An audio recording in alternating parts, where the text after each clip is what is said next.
গেল এখন পাঁচটা। আচ্ছা, প্রেজেন্ট ইনডেফিনিট টেন্সের পাঁচটা স্ট্রাকচার। প্রথমটা কি ছিল? অ্যাফার্মেটিভ। প্রথমটা, তারপর তারপর তারপর তারপর আচ্ছা, তুমি দাঁড়াও সাদিক, কও প্রথমটা কি ছিল? তারপর তারপর তারপর তারপর WH কোশ্চেন। আচ্ছা, তোমাকে আমি পাঁচটা প্রশ্নই করব, তুমি পাঁচটার উত্তর দেবা, ঠিক আছে? বলো তো দেখি, সে প্রতিদিন স্কুলে যায়। সে প্রতিদিন স্কুলে যায় না।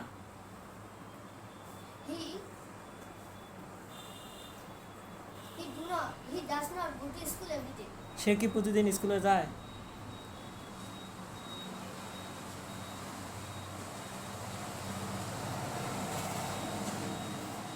করুক চিন্তা করে।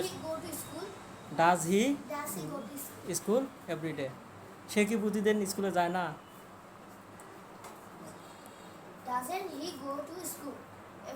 এভরিডে। সে প্রতিদিন কোথায় যায়?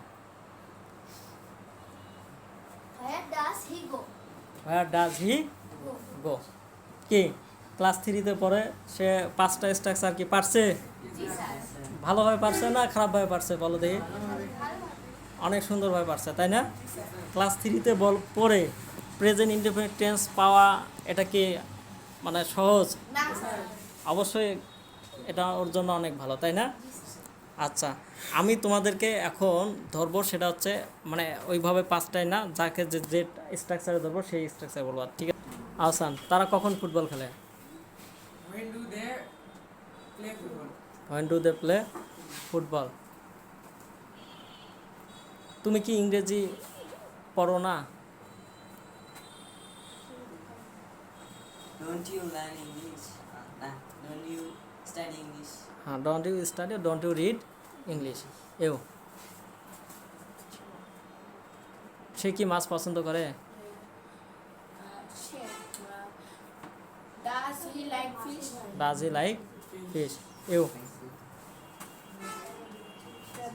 আমি মাছ পছন্দ করি না। I do not like I do not like fish. সে পড়াশোনা করে না। He do not. He do not হবে না, ডাজ নট হবে। He does not study. ঠিক আছে, সিট ডাউন। তারপর তুমি তো এর আগেও বলছো, তুমি কও